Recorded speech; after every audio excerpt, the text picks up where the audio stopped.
City ব্যাংকের সিডিটাস থেকে instant আমার টাকা জমা হয়েছে বিকাশ অ্যাকাউন্টে। আপনারাও চাইলে সিটি ব্যাংকের সিডিটাস থেকে ইনস্ট্যান্ট বিকাশ অ্যাকাউন্টে টাকা পাঠাতে পারবেন। বিকাশ অ্যাকাউন্টে টাকা পাঠানোর পর আপনারা চাইলে উত্তোলন করতে পারবেন। বিকাশ অ্যাকাউন্টে টাকা পাঠানোর জন্য সর্বপ্রথম সিটি ব্যাংকের সিডিটাস অ্যাপে লগ ইন করতে হবে।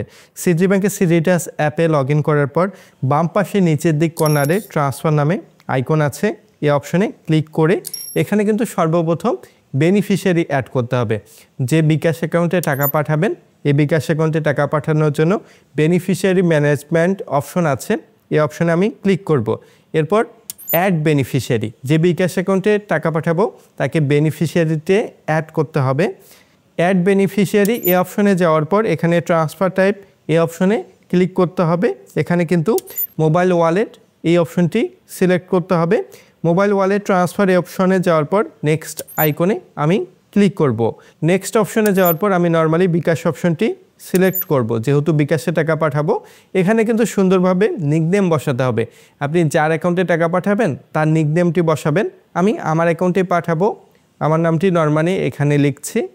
এরপরে বিকাশ অ্যাকাউন্ট নাম্বার, যে ব্যক্তির অ্যাকাউন্টে টাকা পাঠাবেন, যে নাম্বারে বিকাশ অ্যাকাউন্ট আছে এই নাম্বারটি বসানোর পর আপনি নর্মালি নেক্সট অপশনে ক্লিক করবেন। নেক্সট অপশনে ক্লিক করার পর এখানে কিন্তু বিকাশ অপশন দেখাচ্ছে, নিকনেম এবং মোবাইল নাম্বার। যদি ভুল থাকে আপনি চাইলে ব্যাগে এসে ঠিক করতে পারবেন। কনফার্ম করছি। কনফার্ম করার পর আমার কিন্তু অ্যাকাউন্টের সাথে কানেক্টেড ডেবিট কার্ড সিলেক্ট করতে হবে। সিলেক্ট করার পর কার্ডের পিন নাম্বার বসানোর পর আমি অ্যাড অপশনে ক্লিক করছি। অ্যাড অপশনে ক্লিক করার পর আমার কিন্তু বেনিফিশিয়ারি সাকসেসফুলি অ্যাড হবে। এখন কিন্তু চাইলে আমি ইনস্ট্যান্ট বিকাশে টাকা পাঠাতে পারবো। এজন্য আমাকে মোবাইল ওয়ালেট ট্রান্সফার এই অপশনে ক্লিক করতে হবে। এখানে যাওয়ার পর এখানে কিন্তু মোবাইল ওয়ালেট টাইপ আমি এখানে বিকাশ সিলেক্ট করব।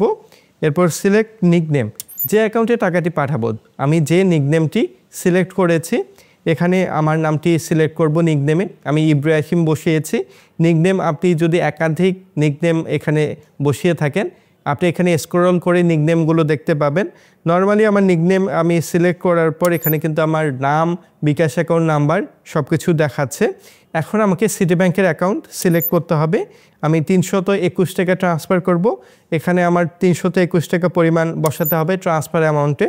এটা বসানোর পর একটু নিচে আসতে হবে। এখানে কিন্তু অপশন রয়েছে পে নাও শিডিউল, আপনি চাইলে অন্যান্য সময়ে শিডিউল করে ট্রান্সফার করতে পারবেন।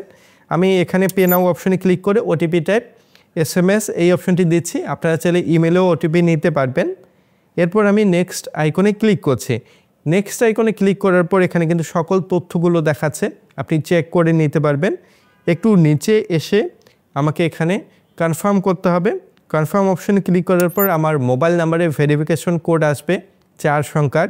এই কোডটি অলরেডি চলে এসেছে, অটোমেটিক এখানে রিড হয়েছে। রিড হওয়ার পর আমি আবারও সাবমিট অপশনে ক্লিক করছি।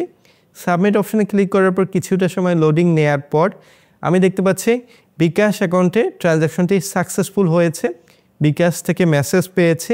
আমি বিকাশ অ্যাপে প্রবেশ করি। প্রবেশ করার পর আমি যখন স্টেটমেন্ট অপশনে দেখতে পাচ্ছি ব্যাংক টু বিকাশ, সিটি ব্যাংকের মাধ্যমে আমার অ্যাকাউন্টে টাকা জমা হয়েছে। দেখতে পাচ্ছি 321 টাকা। এই টাকাটি কিন্তু ইনস্ট্যান্ট জমা হয়েছে। একটি বিষয় আপনাদের অবগত করছি, অনেক সময় সার্ভার প্রবলেম থাকে। সার্ভার প্রবলেমের কারণে আপনার টাকা বিকাশে নাও যুক্ত হতে পারে। যদি এমন হয় তাহলে সিটি ব্যাংকের কাস্টমার কেয়ারে কল করে কমপ্লেন রাখবেন, তাহলে টাকাটি তাদের শর্ত অনুযায়ী বা টার্মস অ্যান্ড কন্ডিশন অনুযায়ী সময় অনুযায়ী কিন্তু ব্যাক পাবেন। এটা কিন্তু সিটি ব্যাংক এবং বিকাশের মধ্যে একটি সেবা। সার্ভার সমস্যা যে কোনো সময় থাকতে পারে। আপনি সর্বনিম্ন কম অ্যামাউন্ট দিয়ে অ্যাড মানি করার চেষ্টা করবেন। সার্ভার ঠিক থাকলে আপনি বেশি অ্যামাউন্ট ট্রান্সফার করবেন। আপনি কিন্তু একদিনে সর্বোচ্চ একটি অ্যাকাউন্টে সর্বোচ্চ 50,000 টাকা পর্যন্ত ট্রান্সফার করতে পারবেন। আপনি লিমিট অনুসারে লেনদেন করতে পারবেন। এমন ব্যাংকিং বিষয়ে ভিডিওগুলো পেতে চ্যানেলটি সাবস্ক্রাইব করবেন। ভিডিওটি ভালো লাগলে লাইক করবেন। আপনাদের প্রতিটি কমেন্ট আমার ভিডিও তৈরি করতে উৎসাহিত করে। ধন্যবাদ।